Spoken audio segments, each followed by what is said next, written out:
Kidney கல் வலி தாங்க முடியாமல் இருக்கக்கூடியவங்களுக்கெல்லாம் ஒரு குட் நியூஸ். என்ன குட் நியூஸ் பாருங்க. இந்த எலுமிச்சம்பழத்துல citric acid CITRIC citric acid அப்படின்னு ஒரு முக்கியமான சப்ஸ்டன்ஸ் இருக்கு அப்படின்னு கண்டுபிடிச்சிருக்காங்க. இந்த சிட்ரிக் ஆசிட் என்ன பண்ணுது அப்படின்னா கிட்னில கல் அடிக்கடி வராமல் இருப்பதற்கு ரொம்ப பிரயோஜனமா இருக்குன்னு கண்டுபிடிச்சிருக்காங்க. அப்ப நீங்க என்ன பண்ணலாம், நீங்களே டெய்லி என்ன பண்ணலாம், எலுமிச்சம்பழம் ஜூஸ் போட்டு குடிக்கலாம். அது மட்டும் இல்ல, இந்த வீடியோவை நீங்க கண்டிப்பா ஷேர் பண்ணீங்க அப்படின்னா கிட்னி கல்லுனால கஷ்டப்படக்கூடிய நிறைய பேருக்கு கண்டிப்பா இந்த விஷயம் போய் சேரும். ஷேர் பண்ணுவீங்களா? கண்டிப்பா ஷேர் பண்ணுங்க. உங்களுக்கு இன்னொரு குட் நியூஸ் சொல்ல போறேன், கேக்குறீங்களா? இந்த தம்பிக்கு 140 கிலோல இருந்து 70 கிலோ, மொத்தம் 70 கிலோ வெயிட் குறைச்சிருக்கேன். எப்படி?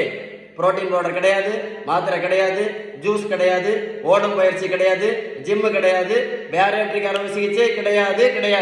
அப்ப எப்படின்னு கேக்குறீங்களா? Balanced home